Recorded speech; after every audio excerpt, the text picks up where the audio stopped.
the Derek Chauvin trial. Sure. And I actually want to refer to it as a justice for George Floyd's trial. Fuck Derek Chauvin. Number one, what are y'all thoughts on that situation? I know it's been kind of a while. I'll have him start.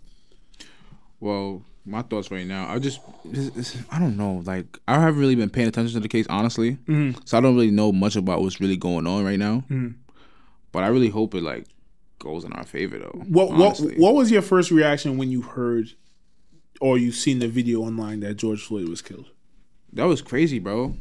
That was crazy. It's like, and it's crazy because what stood out to me, the only thing that I know about the case so far is that the time that his knee was on his neck is actually longer than what they presented. I think was crazy. It's like, bro, it was reported at 8:43, and I think it's 9:23. That's crazy. That was vicious, man. That was just murder. Like, I'm surprised that he even made bail. Like, there's a lot of things that went down that I'm not okay with, but. I don't think he made bail. Bro. He's been arrested. No, he's been locked up the whole time. His cold. Okay, yeah, the other ones made bail, right? Yeah. But even that though. Yeah. Nah. Like when it first initially happened, I'm not. It's sad to say I wasn't necessarily surprised about it. I think this one was just so blatant. Right. Thank God for video though, because it's amazing. Like if you hear a certain report and you just see it, you hear it in text and audio. I'm not saying it lightens up the situation, but you don't take it as seriously. So, and then, they could finagle words or finagle situations where he was aggressive, so we had to do it, whatever. Right. But when you actually see the video, more like the Ray Rice situation, right? Ray Rice, when the report came out, Ray Rice abused his wife at the time. Yes, people said it was bad, and he was suspended one game or whatever. Then when you saw the video, you were like, oh, shit. Yeah. Like, that was really bad, right? Like, he actually abused. He abused. You knocked her out. Like, and he got kicked out the league. And mind you, we didn't even see the punch. Right. Imagine if we seen the punch. No, you saw the punch. Oh, you saw the punch. You saw the punch? There's a punch. You see him punch her. Oh, I just thought you seen her knocked out. No, that's where you see the punch. And he was out cold.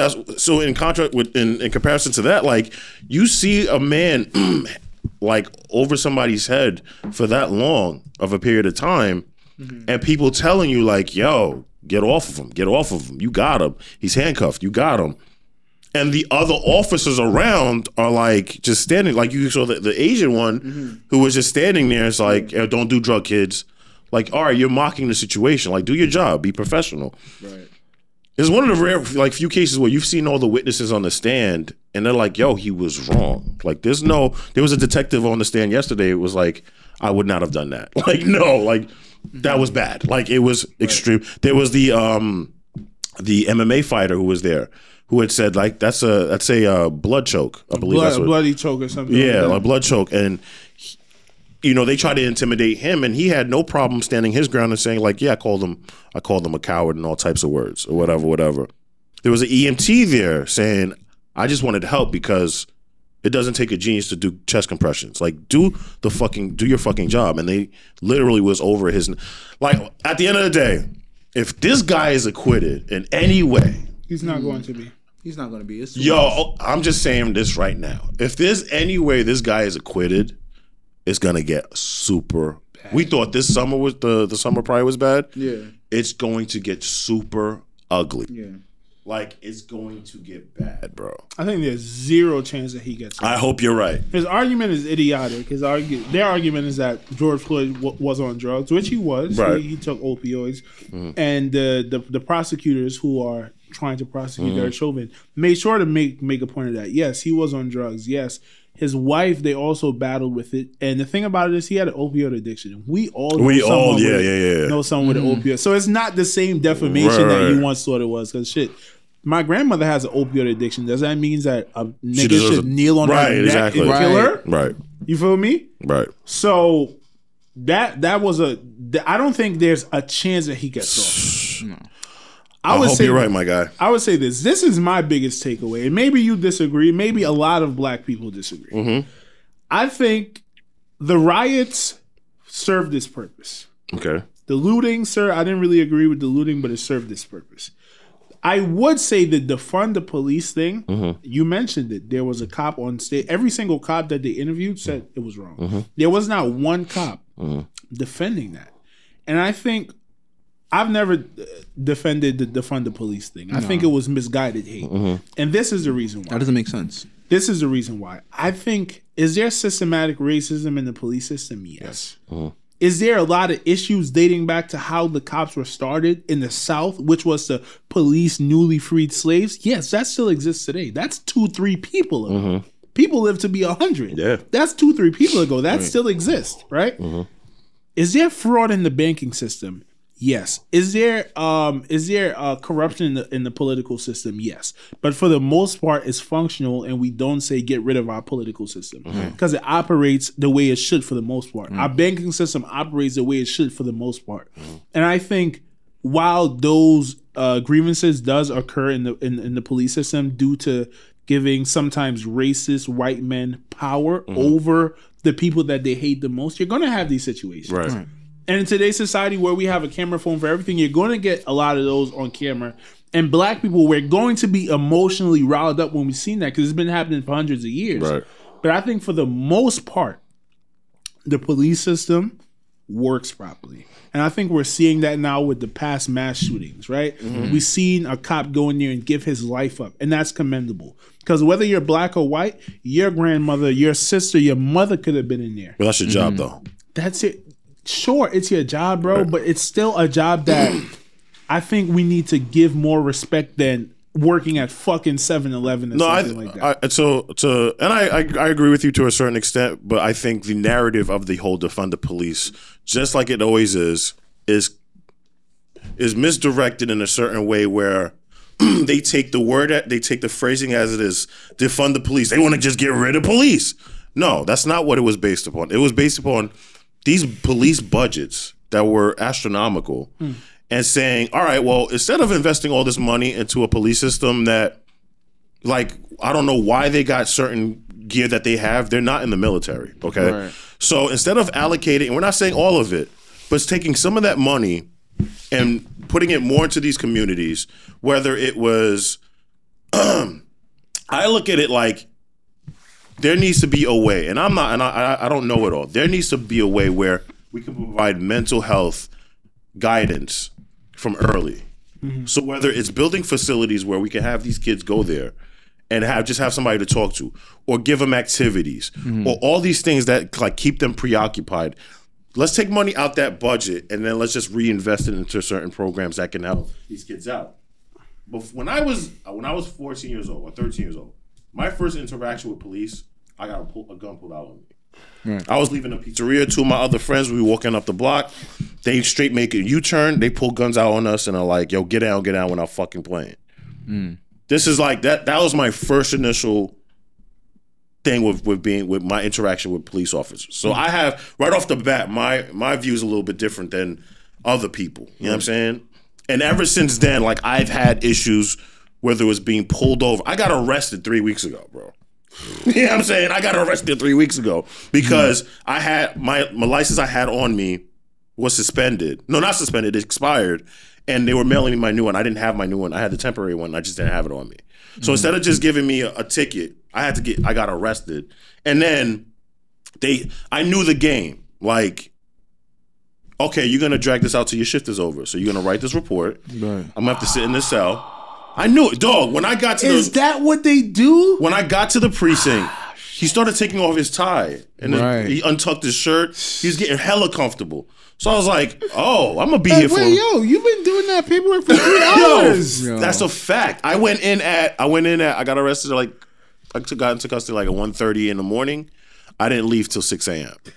It's crazy. And I was like, yo, y'all can knock this out. I knew you could knock this out. That makes a lot of sense now because those arraignment processes do take very long. Right. I never knew. It makes sense now. You don't want to go back on the street. Yeah, exactly. Let's drag this motherfucker. He was like, yeah, we're going to drag this out, whatever you mean. And then I'm like, I know you probably were searching for it. Mind you, I've had great cops who would be like, yo, just take care of this. Go home, take care of this. I've had cops who gave me a ticket and then like, yo, do this, bring this to court. They'll get rid of it. Mm-hmm. So I'm not... In no way am I painting a broad brush and saying all cops are bad, but there's this sorority and fraternity among the police departments where it's like their own kids. They can do no wrong. Like there had to have been something going on. Like cops are great people. cops are not good. It's just that a fact. Yes. Like it just is what it is. So, like I said, I agree with some of your points. Let me touch on something you said. I think the fact of defund the police, we touched on that. I did agree with that. Right. Because not even nothing against the police. Y'all don't have to deal with taking care of someone who's just tripping mentally. Yeah, I don't have that for experience, right? Let's give that budget to another department. They take care of it. Right? What are we doing about homelessness? Like that's a huge issue, right? Right. However, when I speak about defund the police, I'm speaking about the actual feeling towards the cops because we know what it meant if you do your research. But we know a lot of people that was out there rioting and looting, they were not thinking about it from the technical standpoint. Which is true. They was thinking about like, fuck the police, fuck these niggas. We don't need these niggas. And from that perspective, I think it was a little bit misguided, and not misguided in a way where I'm holding anyone accountable. Because as a black person, it's fucking emotional. Yeah, like you've seen that George Floyd shit. It is emotional. Facts. To watch a man nonchalantly kneel on this man's neck for 9 minutes, and it's like, wait, what? And people telling him like, "Yo, get off of him, bro." And he doesn't even facial expression. Never he was just like nothing was going. He was like, "Yo, he's chill about it." Like the paramedic that came said he felt for his pulse. Told Mr. Chauvin, he can't move. Right, he doesn't have a pulse. Stayed on his neck for another minute and a half. That's crazy. So let's get past even resisting. The nigga is medically dead right now. Right. Why the fuck are you still on his neck? Right. Are you scared he hops up and runs away with handcuffs behind his neck, passed out? And your two partners over here. So can I ask you a question then? Go ahead. What's the difference between that situation and Eric Gardner? I think Eric Gardner was less. It was less horrible. I think if he was to judge the evil act it probably was a lot less. I think in terms of, you mean as far as the cops are concerned? Yeah. I don't know if that's wrong to say, but I watched the Eric Gardner video. They did exert too much power. They did, you know what I mean? Right. Do a little bit too much. But I think the Derek Chauvin situation, not taking anything away from that situation, I think the Derek Chauvin situation was the epitome of evil. Right.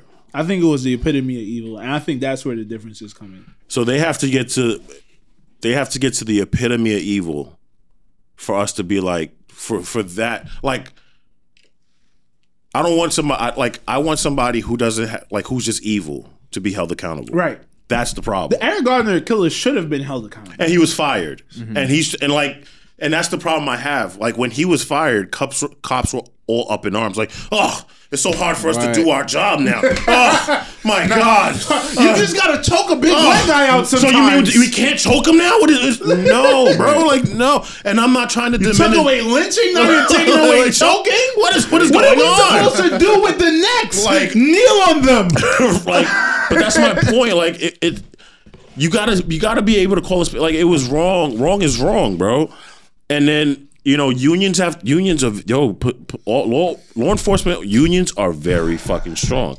Very fucking. They will stand by no matter what.